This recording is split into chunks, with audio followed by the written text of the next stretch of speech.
Isa sa mga pinakaseryosong bansa sa kalusugan ay ang tigdas.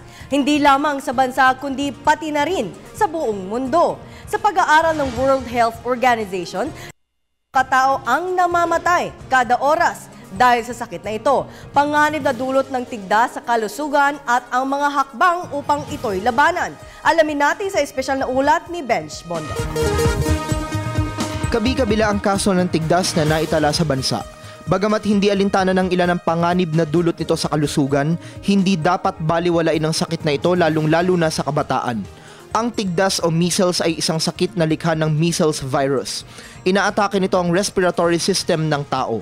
Ilan sa mga senyales nito ang mataas na lagnat, ubo, pamumula ng mata at skin rashes.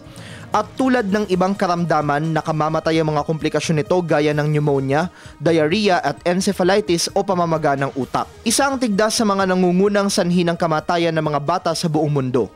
Ayon sa World Health Organization, sa taong 2011, 18 ang namamatay dahil sa tigdas kada oras. Katumbas ito ng 430 sa isang araw at higit 100,000 sa naturang taon. Karamihan sa mga biktima mga batang 5 taong gulang pababa. Ang Department of Health na alarma sa paglobo ng bilang ng mga kaso ng sakit sa bansa na umabot na sa higit 1,000 mula Enero hanggang sa katapusan ng 2013. Higit 700 sa mga ito ang naitala sa Metro Manila kung saan ng outbreak ang ahensya. 75 na ang naitalang patay dahil sa sakit.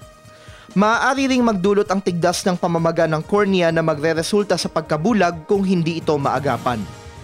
Payo ng mga otoridad, pabakunahan ng mga batang nasa 6 hanggang 18 buwang gulang sa mga health centers kung saan libre ang bakuna laban sa tigdas. Dapat ring dalhin agad sa ospital ang mga biktima sakaling kinakitaan ng mga ito ng mga sintomas upang malapatan ng kaukulang lunas. Tamang kaalaman at kooperasyon sa kinauukulan. Sa pamamagitan nito, maliligtas sa mga inosenteng buhay sa panganib na dulot ng tigdas.